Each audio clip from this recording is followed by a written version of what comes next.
யார் கொடுத்ததுன்னு தெரியுமா? யார் கொடுத்தது கேட்கறாங்க. தெரியுமா? யாரு?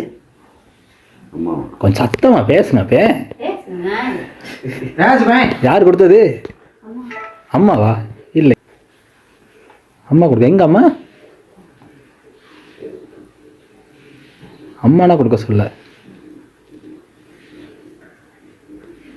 அப்பா எதுவும் சொல்லலையா யார் கொடுத்தான்னு? சொல்லலையா? என்ன சொல்லி கூப்பிட்டு வந்தாரு? அப்பா என்ன சொல்லி கூட்டிகிட்டு வந்தாரு? சொல்லுங்க. பேசப்ப அப்படி பிடிச்சிட்டு போக மாட்டோம். அப்படியே தான் வீட்டில் வரப்போ அப்படியே கொண்டு போயிருப்பேன்.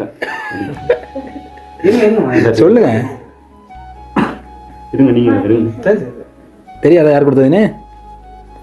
என்னடா இது உனக்கு? உங்களை இந்த வச்சு தம்பிக்கு வேறையா அண்ணாவுக்கு வேறையா ஃபோட்டோ ஃப்ரேம் கேக் அதெல்லாம் வேலை மணிக்கிட்ட அனுப்பியிருக்கான். யாருன்னு தெரியலன்ட்டீங்க. யார் அனுப்புனது? யோசிச்சு அம்மாவா?